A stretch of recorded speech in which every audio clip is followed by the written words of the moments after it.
Well, in case I haven't met you yet, I'm Father Michael Dank. I'm from Holy Family Parish in Stowe, and I know it's been a few weeks since I've been here, so if you're new here or haven't been to church in a while, Father Michael. So very nice to meet you. I'll be helping out with Father Jeremy until you get a new associate, so that could be a year from now, so you'll be seeing a lot of me, I think. In the gospel today, we hear this man that had a speech impediment. And the beautiful thing, when Jesus comes across him, he does something rather remarkable. He takes him alone by himself, and he spends some time with him. A couple years ago, there was a movie called The King's Speech. You may have seen it. It won a ton of Oscars and was a really great movie. And the King's Speech is about this Prince Albert who's forced to take over as King of England. And he'll become King George, and he'll be the father of Queen Elizabeth II. And it's at that same time that Hitler is rising in power and England is about to go to war with Germany. And at that same time, the invention of the radio had just come into play. And so his role was going to be primarily a role of speaking. He would have to learn how to speak into the microphone and not only speak to the people of England, but to the people of the entire world. Now, this is a difficult task for somebody who stutters. And so the movie goes into the terrifying burden that he has of stuttering. And I don't know if you've ever experienced this yourself, or maybe you stuttered as a child, or maybe you still stutter now. I know as a priest, sometimes when I'm talking, I may stutter or lose my words, and then the panic starts to set in. I think about, am I going to keep stuttering for the rest of my life? You hear all these, crazy voices coming into your mind. So it's a terrifying thing. And as the movie progresses, what is beautiful is really the scenes that he spends with his therapist. And it's kind of like Jesus pulling the stutter off to the side. The therapist insists that he meet with him every single day, and it's just he and him alone. And so there's one point in the movie where they begin to get to know each other, and the therapist says, "Call me Lyle." And the prince says, "I'll call you Doctor." And he says, "I prefer Lyle." And then he says, "What do I call you?" And he says, "Well, you can call me Your Royal Highness," and "Sir" after that. And the therapist says, "Well, that's a little bit formal for us. I prefer names." And so the prince says, "Well, you can call me Prince Albert Frederick Arthur George." And the therapist says, "How about Bertie?" And that's the nickname that his family uses. And of course, the prince doesn't like that. But as the movie progresses, we see the two of them interacting. And the therapist's whole desire is to get to some of the memories of the prince that he had when he was a child. When did this stutter begin? And the prince, of course, doesn't want to go there. He's not personal. He's a man from England. He has no desire to go back into his history with him. But he does. And after some time, they begin to go back into the memories. And I want to share a few of those with you. And as I do, I want you to think about your own memories.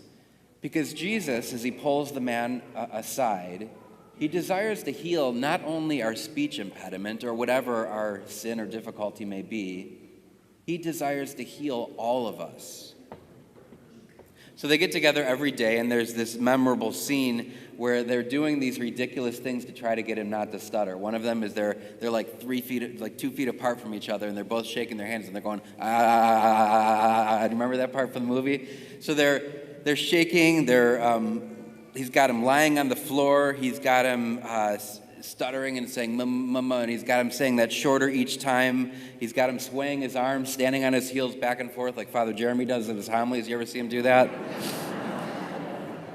He gets him loose in his shoulders, yelling the word ah out the window, just screaming out the window. And then he has him singing, and then he says, "Say Father." So he says, "Father, Father, Father, Father." And it's at that point that there's a breakthrough, because they begin to then look at his childhood. And when they look at his childhood, he realizes that he had a brother David that teased him. When they asked him who his closest friends were growing up, who he was closest to, he said, I had no friends. And then they said, well, which parent were you closest to? And he said, probably the nanny. And then he said, well, which nanny? He said, actually, the first one was the meanest because anytime my parents would come in, she would pinch me to make me cry in front of my parents. And when my parents would send me back to her, she would starve me for days on end. And so he comes to know that he's got all of these painful memories from his childhood. His brother Johnny would die at 13. What's beautiful about this is the director of the movie was a child when he first heard the king speak on the radio. And he knew that he had a speech impediment that he had overcome, and he thought, if the king could overcome his speech impediment, so could I. And so he wanted to make this movie, and he asked Queen Elizabeth if he could make the movie, and she said, not until I die. Anybody know how Queen Elizabeth II lived, how long she lived? She was pretty old when she died. So he had to wait like 30 or 40 years to make this movie. And so he finally does, and what's so profound is by the end of the movie, this therapist and the king become the best of friends. They become the most intimate companion. They become lifelong friends, and Bertie would end up becoming known as the good king. So it would all be transformed.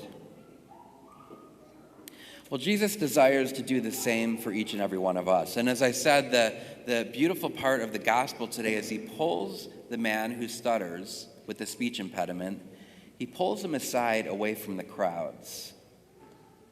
Why does he do this? Well, I have to imagine, just as today, if somebody has a speech impediment or a stutter, they might get made fun of. You know, the crowds might be jeering at him. Back then, it was seen as being a sin even to have a disease or anything like that. And so he pulls him aside, and he spends time with him. And we don't know what Jesus said to him at that moment. But I have to believe that he spoke to him about his memories that needed to be healed. And then he does two things that are very physical and very human, kind of like the silly things the therapist was doing to unlock the king's stutter. He takes his finger and sticks it into his ear, and he heals his hearing. And then he does something even more absurd. He spits on his finger and then sticks it into his mouth. So Jesus is swapping spit with this man. Well, that was always seen, saliva was seen as a medicinal healing. So Jesus was giving his very body, his very saliva, to heal this man. And what's interesting is after he brings about this healing, he tells everybody, don't speak about it. And in Mark, Jesus would often say that over and over again because it wasn't the miracles so much that he wanted people to focus on, but it would be ultimately his suffering, his death, and his resurrection. And so as each of us come before our Lord today in the Eucharist, he wants to be near to us. He may not spit on his finger and touch your mouth, but he's going to take his very body and place it into your mouth so that you can receive healing. And as we prepare, I want you just to think about memories that you may have from the past that are still haunting you, memories that are sad, that are locked up, that you may not want to share with him, because those are the very memories that he desires to touch and he desires to heal. When you were baptized, there was a rite of baptism called the Ephatha rite, and that comes from the gospel. And in baptism, as the priest does the Ephatha rite, he takes the child or the adult, whoever it may be, and he places his fingers on the child's ears, and he says, "May the Lord soon touch your ears to receive his word." And then we touch the mouth and say, "And open your mouth to proclaim the glory of God." And so may the Lord soon touch your ears so that you may hear, and open your mouth that you may proclaim the glory of God.